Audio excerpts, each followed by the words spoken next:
Hey, what's up guys, Let's Play August here, and today we're doing episode 3. So, we're going to start off real quick. Right here, we are going to first build a scoop to begin forestry bees. So, I'll be right after I build the scoop, I'll be right back at a beehive. See you in a sec, guys. Alright guys, we're back. So right here is a mundane beehive, in which you get a princess, between 1 to 3 drones, and occasionally a specialized comb. So right now we're going to skip into the next beehive that I have found for y'all. Okay, here's another beehive, and we get 2 drones here and only one comb.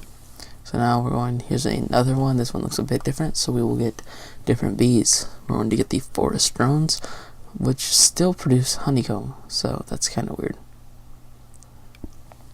Okay, so right now we are building a forestry machine with a sturdy casing with 2 glass surrounded by tin, and this gives you guessed it, the squeezer. So we're going to put this machine down here into our bee machine room. How cool is that? Now, right over next to it, at the left, is the carpenter.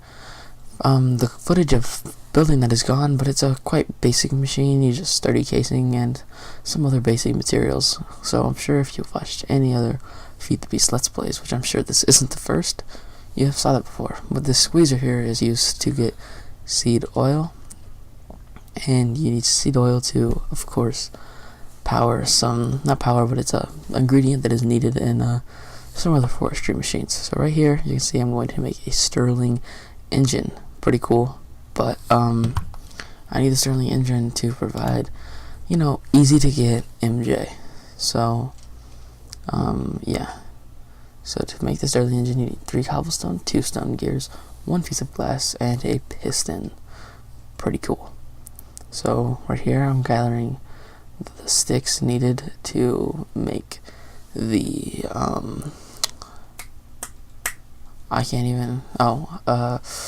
gears. So I'll cut back in a second when it is made, because this is taking a little bit too long. Alright guys, we're back. The Stirling engine has been made, and we also made some conductive pipes, which I believe I've showed you how to make these in episode 2 with the Zycraft tanks and the lava power system. So I was going to do it on top so it'd be easier to access, but I realized to do that I need a prototype Omni wrench, and well, to be completely honest, I don't have a prototype Omni wrench right now. So right here I haven't realized that I haven't hooked it up correctly. I need a wooden conductive pipe, but I do not have a wooden conductive pipe on me.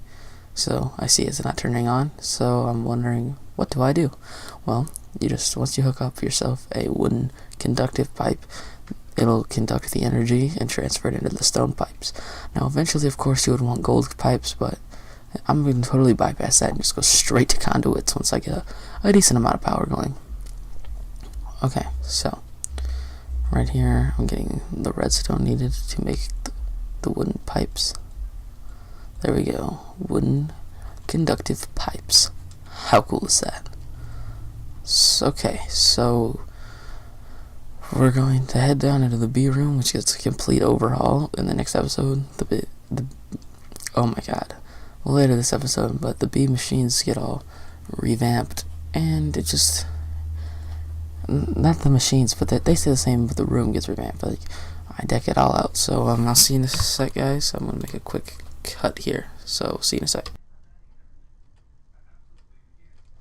And we're back, guys. So right here we're going to make a Zycraft tank. For the life of me I couldn't think of what word it was called, but this is going to be for our honey, which we're going to get honey by centrifuging honeycombs and several other combs. Later on we'll be using the Industrious bees, which produce dripping comb, and the Imperial bees, which produce dripping comb. So both of which are very good options for honey, which then I think is the best to use in a tree farm. And once you get that tree farm going, it's really self-sustainable with all the stuff you get from it. But those multi-block farms can get kind of expensive and out of hand if you don't use them. You don't know how to manage your power and resources. Like right now I'm not overly loaded with resources, but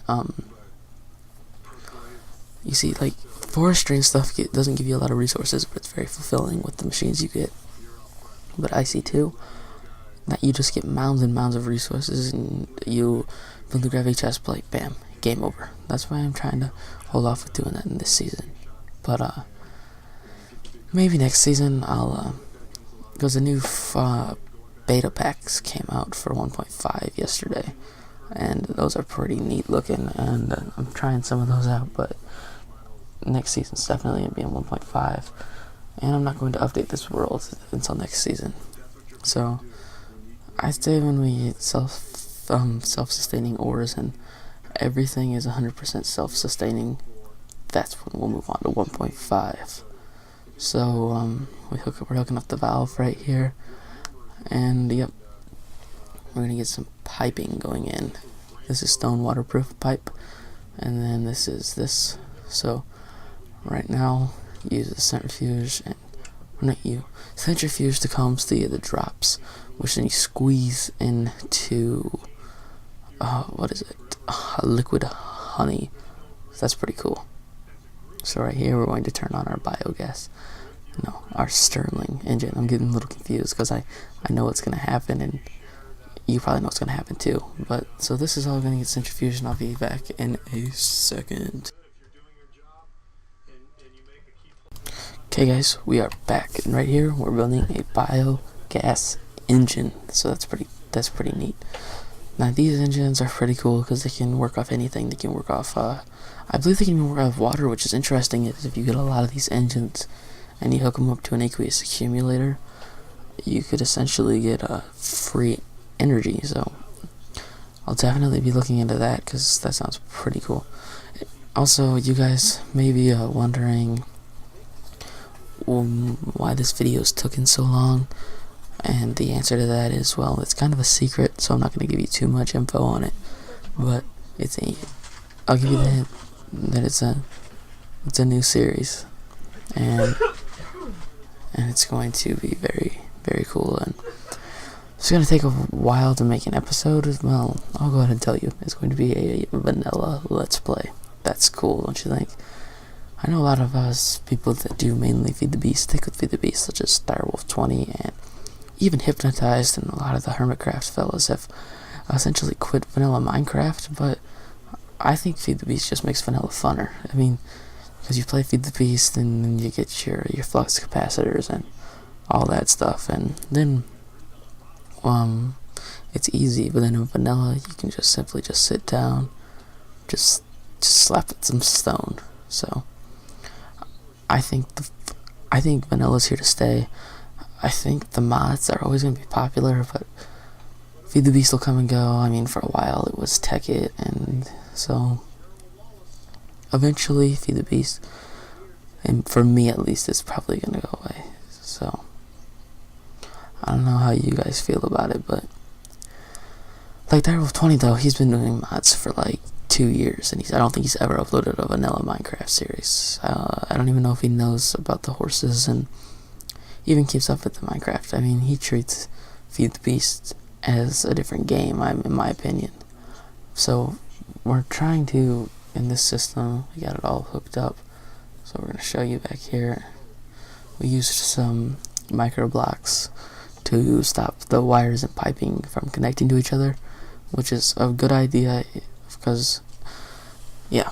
Another reason why I don't want to update to 1.5 is because, well, we're not going to have red power for a while. At least not right now. We don't have red power, and red power is definitely something very important to me. So right here, we're trying to make this compact as possible, but it's kind of getting out of hand. If you hear any background noise, it's my TV. I post commentates when I was recording this. I was watching the playoffs, NBA playoffs, because, I mean, how cool is that? I mean, I don't have really many basketball fans here, but yeah, I mean, who doesn't like watching some good old NBA playoffs? Like, so I'll be right back. I'm going to check on my apiaries and hopefully be able to finish my discussion about NBA basketball. Okay guys, we're finally back. So right here, I am making the apiaries chest. So this is pretty neat item. It's designed for storing bees because that's the only thing you can store. So don't think you can like exploit it to store other items. It's a 5-page chest. I believe it's got like 20 spaces per slot, but don't quote me on that. Also, in the end of this episode, I was going through it and cutting out the things I didn't think were necessary, and it went from a 40-minute episode to a 15-minute episode. So, the end is nearer than you thought. That sounds kind of weird. But, so right here, we're just plunking down the rest of our bees in here and such. But, at the end of this episode, I have a flowchart that I'd like to show you guys. So if you are really interested in the rest of bees, you can pause the video there. Or actually, I think I'm probably just gonna like cut the end of that clip where I'm not moving any of the flowchart, and then just talk about that a little bit more. So I'll be right back. I'm gonna make a quick cut here, and I'll be right back. Alright, guys, we're back in action. So here I am. Just showing you again my setup, and I connected this to get seed oil and all of that, and I've hooked up biogas engines down here. I haven't hooked up the one to the carpenter yet, but I've filled them partially up. I've done a lot of off-screen bead grinding. That sounds really weird. This episode's kind of getting grosser and grosser. So I have these proven frames, which I got from trading with villagers, and I've got a good stockpile of the cultivated. But this episode is all about getting the Imperial drone. So in the end of the episode, I have the drones, but I just lost the footage. This room is my seed oil production room, so that's pretty cool. But I haven't hooked that up yet. We'll be prettifying that in episode 5 or 6. So here we're at the hives, and we're showing you some of the bees I've got, and the automating will be in a future episode. So we've got a lot of ideas and not very much time. Like a vanilla episode will probably take me about a week to record one episode because I want to show a lot of progress. But in this, there's so much to do. I want to just get cranking episodes out left and right. So, the only way to get the proven frames is to trade by villagers. And if you trade and you don't unstack the frames, you can have them stacked for compactability. Is that a word? I don't think it is, but so this over here is a hive that I need that it needs vines because I crossbreeded it from a Jungle bee and a Marshy, I believe, or I don't know. But we're getting cultivated, and commons and forest. So it's pretty good genes that I'm manipulating here. So we got 2 excess drones every time and 28 combs. Now, that wasn't from that bee, but that's pretty neat. I might say 23. My eyesight isn't the best because I'm looking at this in a small screen while I'm post commentating. So I stuck these in the centrifuge. This flowchart I got, I'll look for the link for it, but I don't think I'll be able to find it because, well, it's kind of it's an older download. I downloaded it like a week or 2 ago, but I'll try to find it. So see you in a second, guys, when we go to this flowchart that I'm going to explain the rest of the bees with you guys. So I'll see you in a second. Alright, guys, we're back. So to get the cultivated bees, we need a common mundane. And then to get the noble, we gotta get common and cultivated. And then to get the majestic, you need noble and cultivated. Imperial is majestic and noble, and that's for the Imperial line. Now diligent, we need common cultivated. Unwary is diligent cultivated, and industrious is unwary and diligent.